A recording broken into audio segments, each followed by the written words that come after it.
Know when you're ready. Action. So right here we got a Macintosh. It's the second generation Macintosh. The first one was a 128K. This is a 512K.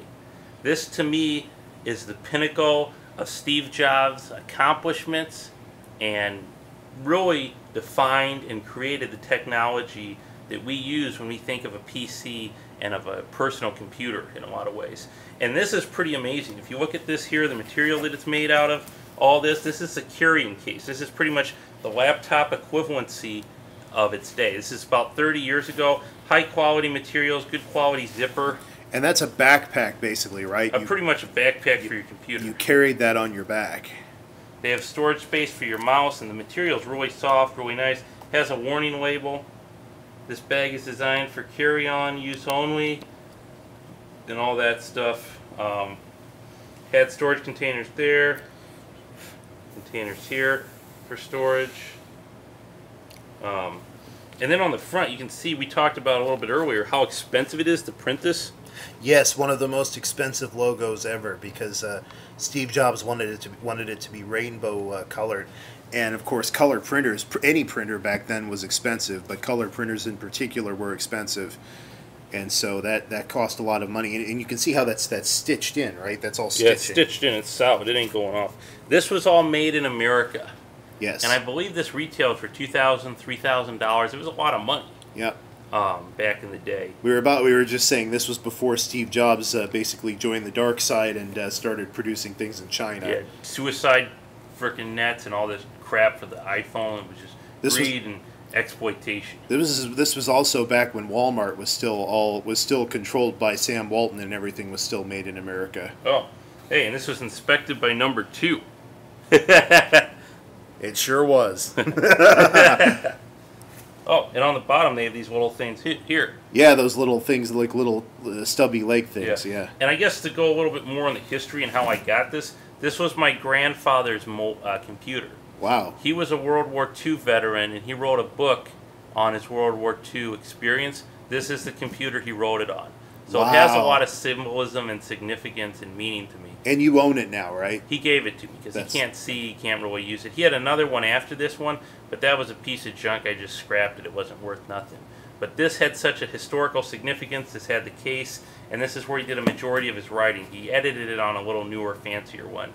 But, yeah, so this was a pretty That's pretty cool that he actually used a computer and not a typewriter or something. He was kind of down with the kids. Kind of. He was pretty incompetent. He was calling his family a lot with it, too. There was a lot of drama, but long story short, he made it work. And Yeah. they have a book about an American hero who saved us from, the Japanese and the fascist regimes and, Yes, when pretty sweet. fascism was taking over the world. So Kind of like it is now. yeah. But no, what was I going to say? Oh, did he ever accidentally delete everything? Or was he able to save it every time?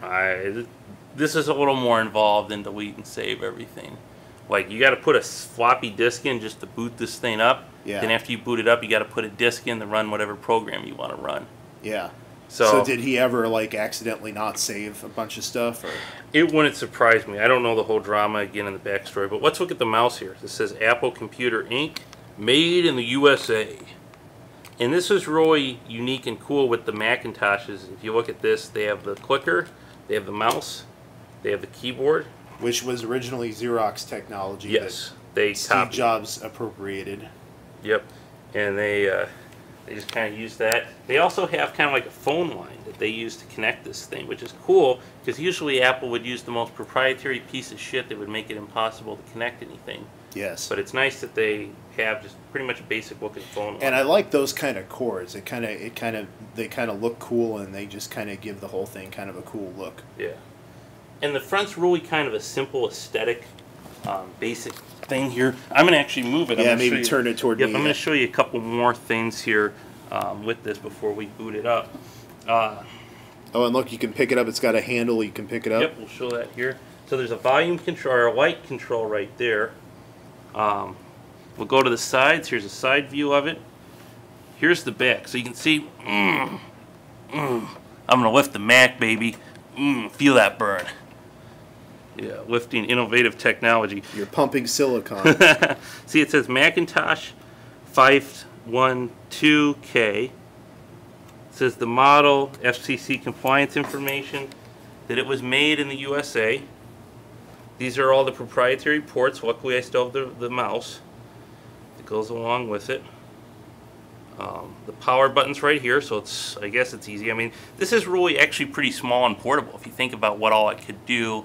And yeah, I mean, back in the day, it would have been considered completely reasonable to carry this thing on your back. These days, we would think of that as crazy, but because all of our devices are really small and mobile. But back then, you know, for what this thing could do, I mean, it was much more than just a typewriter. And if you were some business guy, you wouldn't think twice about just putting this thing in like a backpack and just carrying it around on your back. It was probably even considered a status symbol. Yeah, you wouldn't have the backpack. You'd use the carrying case, man. Yeah.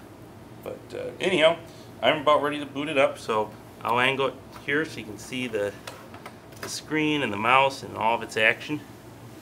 So I'm going to flip the power button right here. Oh, it still works. Yeah, it still boots up. I need to find some more CDs, except for I hit the power button on my foot to turn it off.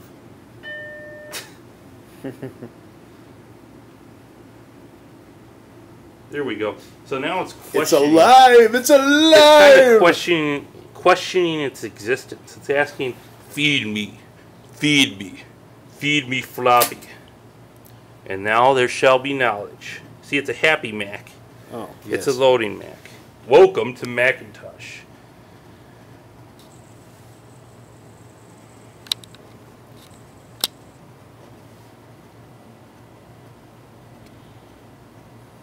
And all this is a basic boot starter disk, but it's still pretty cool to have, and that it's formatted, and that we're able to run it here.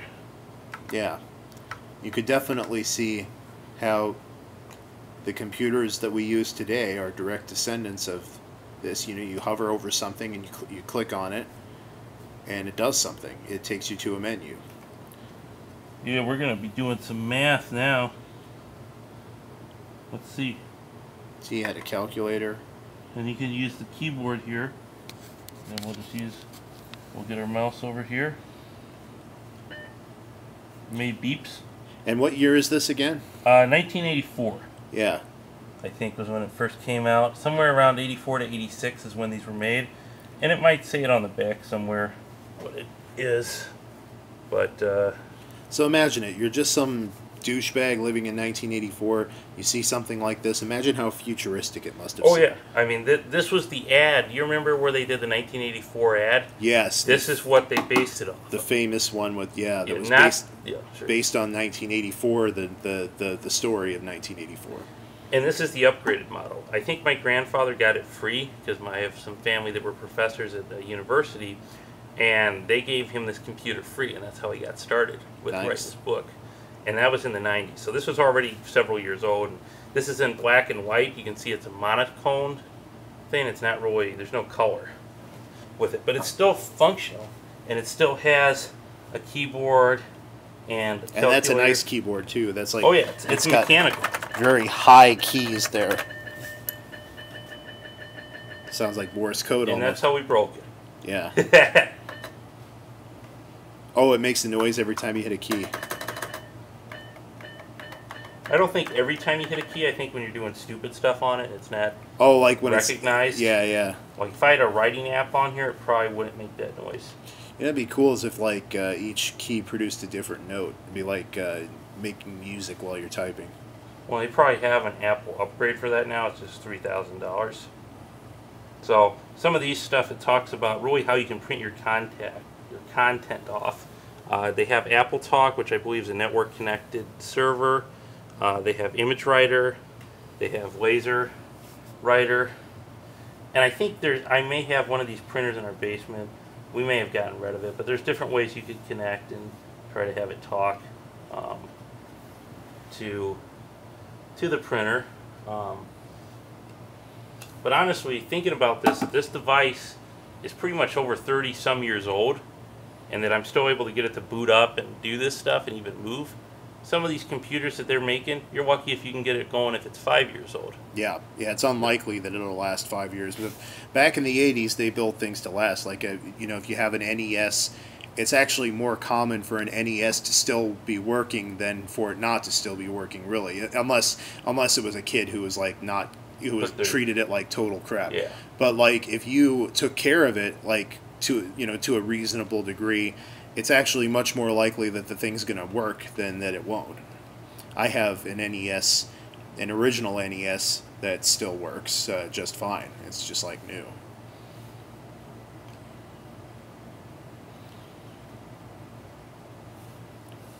Well, they have an alarm clock. I'm not sure how we set the alarm. Oh, there we go. I think the time's off. But it's only off by about an hour. Well, in a 12-hour time too, but so it gives you different options with that. If we ran some more software, if I find the software that goes along with this that corresponds to it, that would be cool. They have stuff about Finder. They still have Finder. John Scully, I think he's the guy who kicked out Steve Jobs, and Bruce. And this software version is version 5.5, and it was copyrighted 1987. So they probably have an updated software version on this floppy disk. But these 3.5-inch floppies, nobody uses them now. This stuff's been obsolete for probably 10 years or longer. You know what I mean? And that you could run all this stuff pretty much on that floppy is a cool testament too to the design of it. Yep, USB drives pretty much killed the 3.5-inch floppy. Oh, here's another cool thing: a scrapbook.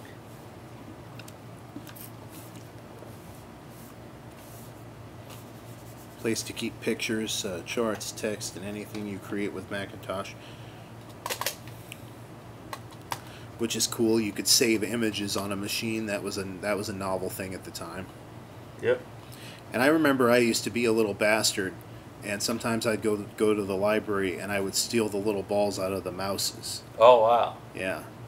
Bad boy. They're not really good for anything though. They don't bounce or anything like that. They're made out of this kind of rubbery plastic, but it doesn't really bounce well, and so they weren't really good for I much. like the laser ones a lot better. I mean, Yeah. This is a ball one, as you can see here. Well, these get stuck a lot. Like, I remember when you had to use these, and they often just didn't really work very well. They got the ball would get stuck, or wouldn't it wouldn't work right.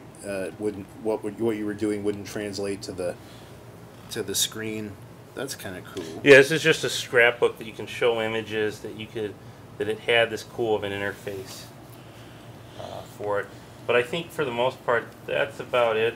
Oh, do you have any games on it? No. Oh, but there probably were games for it, right? Maybe. You could buy extra, but I don't think they were that big. This wasn't, I mean, Macintoshes were never really gaming computers. Did Apple really have any kind of game? Well, I guess the Apple II, there were a considerable amount of games for it. Yes, but then once the Mac came around, they were more for artists, creative types, writers, people who wanted to spend twice as much money with more lockdown stuff. But I do respect this one. I do think that this did set. Steve Jobs created markets. I will give him credit for that. He didn't really compete and win the markets in a lot of ways, but he did create them, and he was able to maintain sustainable niches, like with this and the iPhone and all that. And he had a lot of help. There are a lot of unsung heroes in the history of Apple. Steve Wozniak. I mean, a lot of people know who Steve Wozniak is, but probably not as many as should know. Jobs was presented like tech demigod. When he would come out there with his cocky turtleneck on, and then be like, "This has a touch tone," and his bow tie, which in my book, really the only guy who has in the last 40 years who really has any business wearing a bow tie is Bill Nye. Pretty much anybody else wearing a bow tie, especially if you're young, you're kind of a douche. Tucker Carlson, that's another one. But no, I'm not a big fan of Steve Jobs as a person. I think he took credit for a lot of things that he didn't do. Apple was full of very talented people, and he had a tendency to sort of take credit for the things other people did. And he was a very bad employer as well. He was not good to his employees. He overworked them, and then went ahead and took credit for their ideas afterwards. I mean, he's kind of a shitty guy. I'm going to be honest with you, but he's definitely a figure in history. And Apple was a behemoth, especially in the '80s, and then it came back in the '90s with the iMac. So actually that ties into another point. This piece of software was supported until 1998. September 1st, 1998, they stopped all support and all that stuff for it. So that's a really long product life cycle. From 84 to 98, that's 15 years. That's comparable to like Windows XP. Like, didn't Windows XP stop getting support only like a year or two ago? Long-term support, yeah, and that's kind of what that was. But really, most businesses try to pump and dump. They don't really want to support it more than like 5 years. Like if you look at a lot of Linux distros, they'll have long-term support, and that's like 3 to 5 years. That's the longest you're going to get support for something. They just dump it out. So it's interesting, but this was really this is one of the reasons he had to leave Apple too, though, because they loved the Apple II. That made them bank, and this just lost them money fiscal quarter after fiscal quarter. And then with his difficulty to be around and insanity, they booted him out. And then they were on the verge of bankruptcy when Microsoft bailed them out. And you know why Microsoft did? Antitrust litigation. Yes. So he was like, yeah, I'm Bill Gates, I'm baller, man. I'll give you like half a bill or whatever they gave him or whatever, and kept him around. But then Steve Jobs really did turn it around. They were almost kind of like fake competition in a way, weren't they? Yeah, I think a lot of markets, they love the word competition, but competition, when you actually have to compete in a competitive market, it's not fun. It's like it's like Microsoft kept Apple around so that they could just kind of point to Apple and see, we're not a monopoly. They're token. Yeah, they're the other guy. Yeah, they were like a token competitor. Token competitor. Like they have twice as much. You can buy their stuff for twice as much. It's proprietary. And it doesn't communicate with any of our shit, but it still looks like a computer. You can go online. It's a pain in the ass, but it's a pain in the ass computer for people who are pains in the ass people. So, and they are too. Like Apple users tend. So the technology is very fitting for them. Yeah, I've gotten in some online discussions. He can attest on certain social networks where. He's my basically Linux bulldog. Yeah, and somebody started trashing Linux, and they're like sucking Steve's cock, and I'm like, I've had enough of this shit. Yep. I just destroyed that guy. On my wall, somebody commented and was all like, basically spouting a bunch of pro-Apple propaganda, and the Deviant historian came to the rescue and basically shut him up pretty good. I don't mind it if you like it, and I respect what they did. I think they did what they had to do, and they did stuff. It was really cool and really innovative for the time. But I also feel like, especially if you look from what after Steve Jobs died, what do? They made a stupid watch. They've added more RAM. They made their stuff more proprietary. You know what I mean? They really haven't done much. Tell me, what would you say is really innovative that you've seen from Apple lately? They just keep coming out with new iPhones, and then people end up kind of regretting that they even got the new one because it was too expensive. Some of them, wasn't there one, and this was back when Steve Jobs was still alive.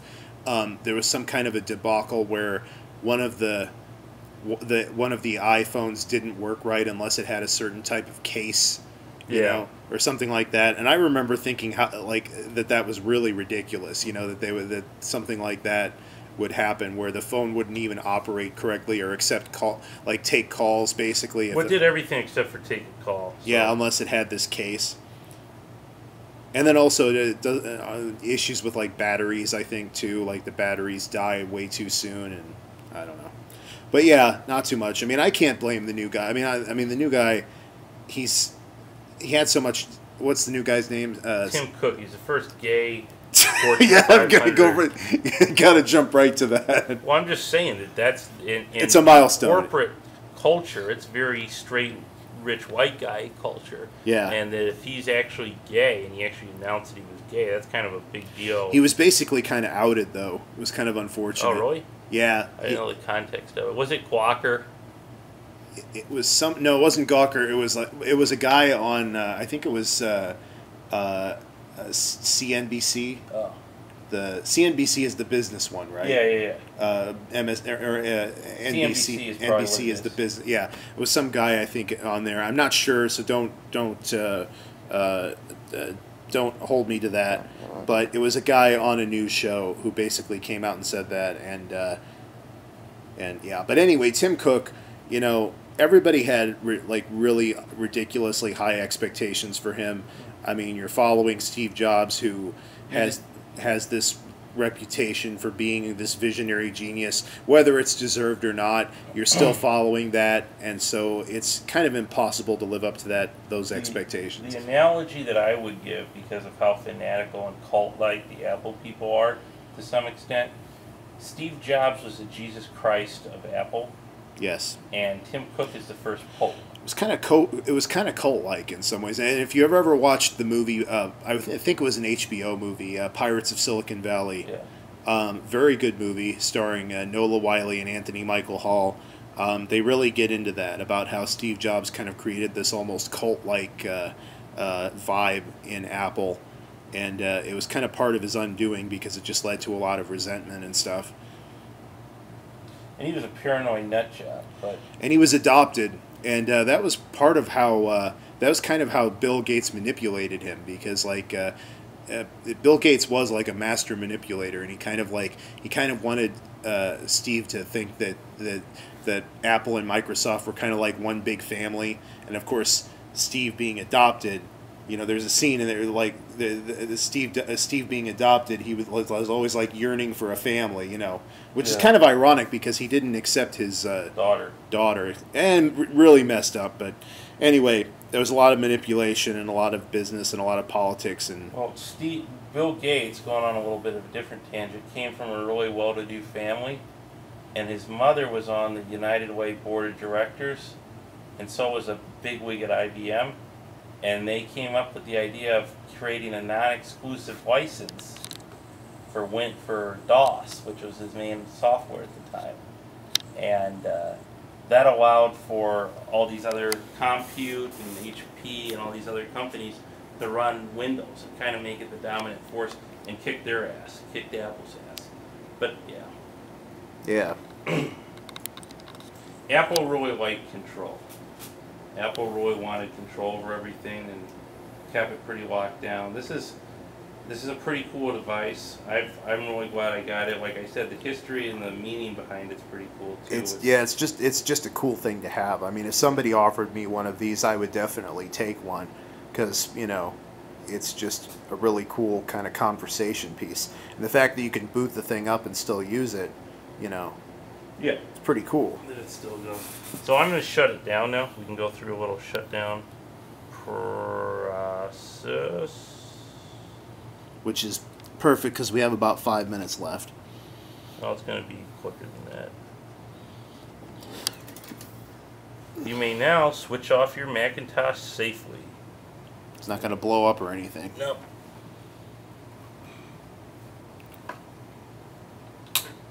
Boom. Boom. And so now we have the Macintosh safely off. We can look at the chords here that make this up.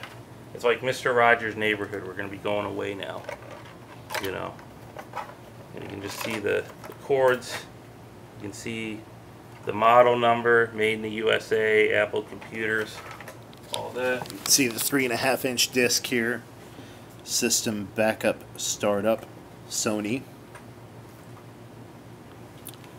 I used these in high school and college.